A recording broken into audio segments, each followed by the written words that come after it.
Hello guys, welcome back to another Battlefield 2042 video, and today I want to show you the gun that I've been using so far, and I've been loving this thing ever since I locked it. I was very skeptical at first because I'm not very fan of burst guns, but this thing is insane. Okay, this thing has almost no recoil and it shoots very fast, and also it doesn't jam as well. You know, usually when you run a burst gun and you start to spam, you either have to time it, because if you overdo it, it gets jammed. I have not experienced that as of yet.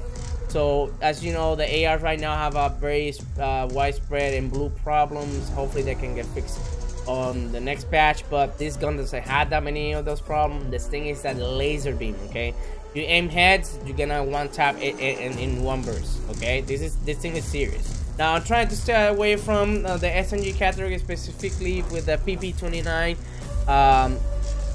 Everybody knows it's completely busted, so I was trying to update options, and then when I unlocked this thing, I thought I was gonna be a little off like the other ones because of the bloom and spread problem, but definitely it's not the case.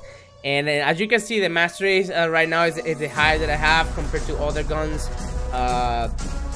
It's because, like I said, when I find something that I really like and enjoy shooting, this thing really feels rewarding compared to other guns. Now for the attachment right now in the sights, I have as you can see, from small size to big to scope size, because depending on the situation, if I see somebody sniping, I can definitely change to that attachment over here and snipe the person with this thing when I change to semi-auto. But usually I use the red dot sight, and if I feel like I'm in a place where most people are far away, I can put the HR HOLO sight to give a little more zoom in. And then for the ammunition, I'm usually rocking by default the stopping power, which is giving me that extra firepower over there. However, it does come with a penalty there with recoil control, which definitely is not noticeable in my opinion. The reload speed maybe a little bit, but it's fairly fast compared to other guns in my opinion. The rate of fire, usually I tested out with the other combination, it's not really that noticeable. So this is what I use all the time, the high power. And then for the barrel, I usually use the compensator to vertical recoil control, because when you shoot, that's the pattern that usually, you know, you want to control that burst recoil there. And then if I'm in a map there's a lot of people at long range, I definitely use the long barrel to get more range, and this definitely becomes a laser beam. I'm not very fan of the suppressor, but when I'm in a situation where I know that I throw the proximity sensor, there's a bunch of people there, it's really smart to put in the suppressor. This has the less penalty. The big one, it takes 10 damage out of it.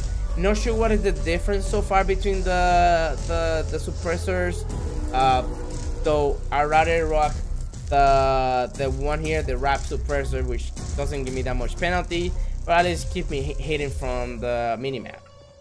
Now on the underbarrel, I'm using usually the main problem on burst guns, as you know, when you get close quarter, probably it's best to heat fire. And definitely this is the attachment I'll be rocking, because like I said, the recoil is not a problem with this gun. I'm gonna show you soon. And definitely this will be helping me in those situations that I need to heat fire. I can burst somebody down with one burst, and especially hitting on the head, it's completely GG's.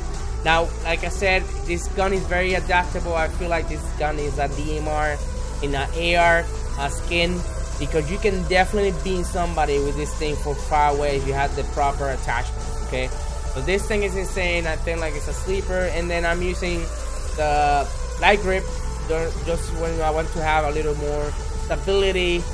You can use the static one, this one right here, but usually since I'm moving a lot, I feel like the other one gives me a little more edge, but this one is actually really good.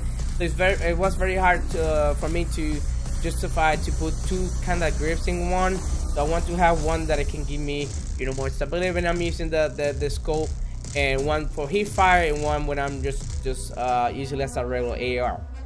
So that's basically it. So I'm gonna show you guys how it looks like in terms of like shooting this gun, right?